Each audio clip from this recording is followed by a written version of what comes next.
Good afternoon, good evening, and good morning from wherever you are, and welcome to my Halo Episode 3 review.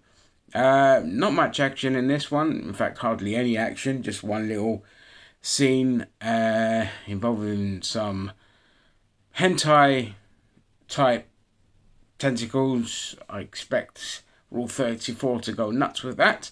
At the beginning we do get a nice little flashback as to the origins of how the special one came to be, come to sit with the Covenant. That's the human woman that's sitting with the Covenant.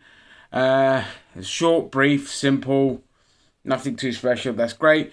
John Spartan interacts more with the artifact, and we get flashbacks, which just leads to a bigger reveal after he does some things to kind of help interact with the thing a lot better.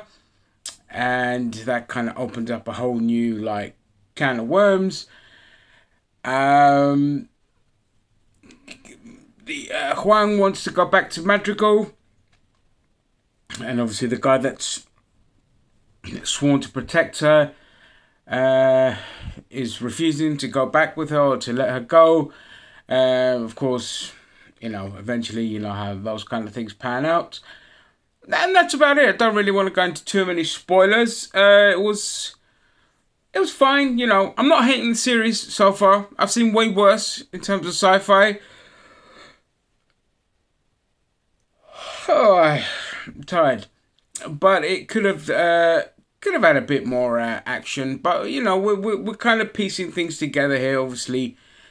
The show looks gorgeous. So the budgetary constraints per episode, if you add action to it, it's just going to make the budget go even crazier. So, what you lose in action, you get these beautiful set pieces and scenery.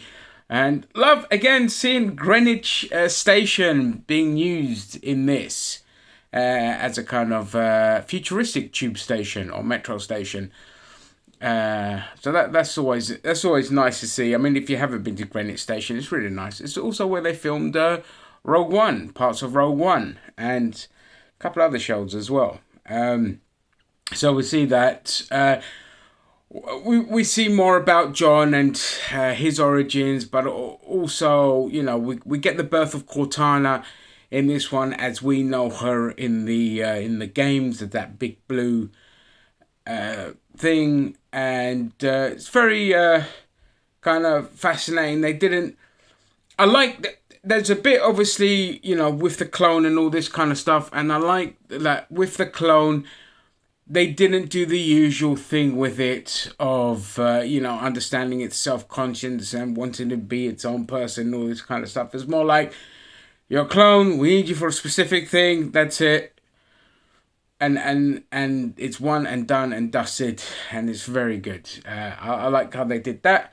We'll get a brief kind of look into the mental training of some of the other Spartans as well. I mean, it's very brief, very basic, nothing mind-blowing. That's about it, really.